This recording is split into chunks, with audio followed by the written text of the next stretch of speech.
Hey, what's up, everybody? Today I'm going to bring you a review. This time is the SH Figuarts Thor from Thor Ragnarok. Let's get started. And voila, we have a Thor here.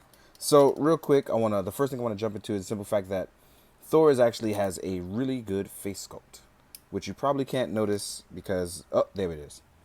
My light was a little not capturing it. But here we are. I think the 3D print actually got it pretty well. It's really done well. The helmet is obviously in the way, but I feel like the sculpt is actually there. It's one of those times where the golden look on the SH Figuarts stuff actually works really well. And as you can see here, Thor is done really well. I like it a lot. I think it looks like him. And as you can see here, just like in the movie, the helmet kind of flops down to give you a reminiscent look of Thor in his classic comic book look. Well, would be comic book look. At least how it would translate well here. But real quick, I want to jump to the figure. It's actually really nice. I like it. It's different. It's refreshing. It's sort of a mix between the old Age of Ultron Thor and some new Star-Lord and Captain America parts. It's one of those things where it actually looks really well and functions really well as well. So let's get started. The head obviously can go up and down. It can look left and right. It's hindered a little bit by the collar, but if you rotate the back of the helmet past the collar, you can get a nice range of motion going. Same thing with the flap up. You won't have much to worry about. So, yeah. Also, if you really feel like taking it off, just like I did here, you obviously can. I'm going to just let that flow back on, though, because I like it on, and I don't want anything to damage it because there's very small pegs here. So I'm going to fix this up real quick. Voila. So let's put that back on. Now, in terms of the arm articulation, just like with the Age of Ultron Thor, you get a butterfly joint inside, and you can actually rotate the arm out. There's the hidden bicep swivel, and it rotates all the way up, down, around. You can get a full cheat code out of this. The arms are double jointed, but for some reason, they molded the muscular mold so that even though it's double jointed, it stops there. So you can't get anywhere past there. But as you can see here, you can rotate in, so you don't have much to worry about. It's one of those things where, you can get your hammer fist on. So that's nice. On the left-hand side, the shoulder blade is actually attached by a ball joint into the arm that you can pop off at any time you want. So if you feel like it's getting in the way, you want to rotate it out of the way, you can, or you can just take it off.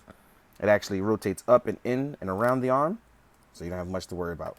The swords on the back are actually plugged in for the look, but if you want, you can take them off easily.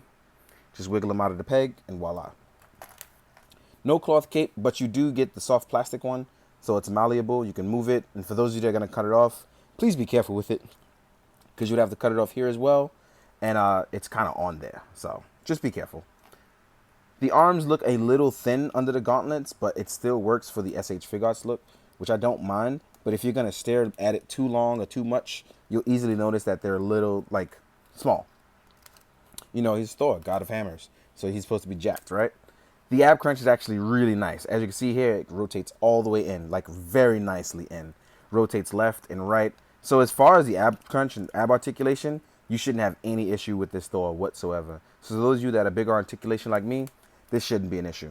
There's soft plastic here at the waist area, so it allows you to flap up as well. So it shouldn't get in the way of your articulation as well. Even the midsection is soft plastic, which allows you to literally do a Tony Stark. So if you want to use the leg to go all the way up and rotate, you can. Because it actually uses a nice thigh swivel too as well. And it rotates a little at the leg and, a little at the knee as well too. The knees are double jointed, so you can get your full your body of thunder jumps and kicks and legs. And as you can see here, you can even do a crouching pose very easily. So real quick, let me just put that in. You can actually, let me see if you can do it. Wow, Thor can actually get close to the floor for punching it, if not punching it. So let me just show you guys. Thor can actually get a really good look.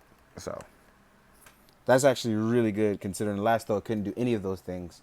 The bottom part of his front plate would always pop off. So here they actually made the adjustments, and that's really good. Overall, I'm really liking this Thor. The articulation is really nice. Also, on the right-hand leg, it's going to hinder a little bit of your articulation, but he has a ton of ankle pivot, so you shouldn't have too much to worry about. You should be able to get your full pivot in with this Thor, posing-wise. So, I like this Thor a lot. Yeah.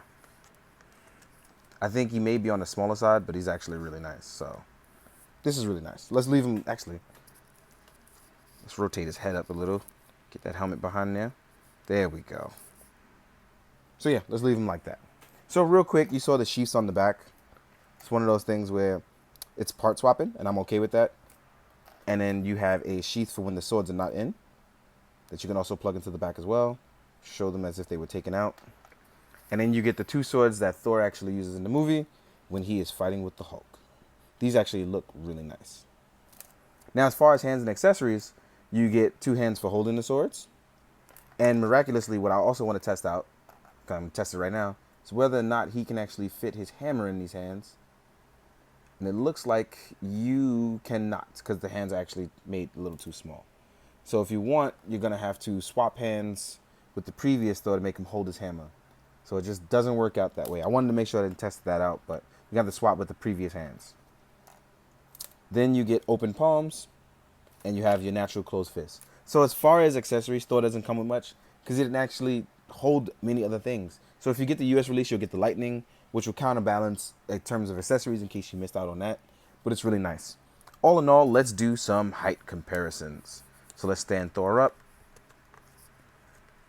Make sure Thor is looking super godly when he's doing his height comparisons.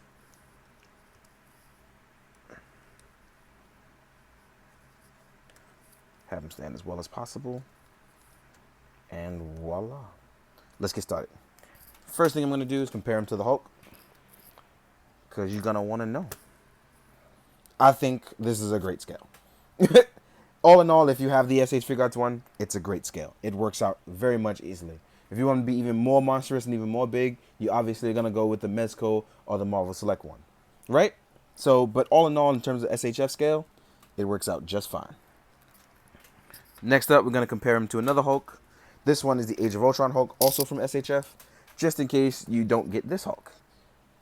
Equally just as big, equally just as nice, as you can see. Here he is next to his Age of Ultron counterpart, which, as you can see here, we have a nice improvement in terms of Thor. So this one is actually a little bit smaller in terms of height and muscular build and things like that. Yes, he's a bit smaller, but I think it actually works out in our favor for this one. It's just an overall better figure. Here he is next to SH Figuarts Doctor Strange. Here he is next to Captain America. So in this case, Thor is actually looking smaller than Cap, but I'm pretty sure by the time we get to Infinity War Thor, he'll be a bigger figure. So Thor is a little on the smaller side in terms of scale. Here he is next to a SH Figuarts Star-Lord. So he makes Star-Lord look puny, so that's all that matters, right? Here he is next to an SH Figuarts Laser Level 0. As you can see, he's bigger than a normal SHF. Here he is with Black Widow. Oop, ankle's broken. Oop. Well, not broken, but you know what I mean. With Black Widow. So she's actually around the same size as Star-Lord, but still smaller than Thor, so that works out. Next up, we got a comparison with the SH Figuarts Mark 46. Thor is still bigger than him, so it technically works out. Last but not least, we're going to do a quick comparison to the Figma Thor, which in this case actually works out. Because Figma Thor is a little bit bigger, but it still works out in terms of scale. And obviously, all of them are shunned by the height of the Marvel Legends, for obvious reasons. That's the Infinity War one, because I don't have the Ragnarok one. All in all, it's a great figure. Obviously, a little bit on the smaller side, but it's still an SHF, so it scales well with other SHF products. In terms of scaling with Marvel Legends and Marvel Legends-like characters, he may be a little under height for those of you who like it. Anyway, I hope you enjoyed. I hope you found it informative. Most of all, I hope you do something good with it. But in the meantime, guys, you got to do good, be good. Most of all, drink your water. Later. So after fiddling around with my Figma one, we found out that the Figma hammer actually works out really well for the SHF Thor. So I learned something new, added at the end of the video. Thanks again, guys. Later.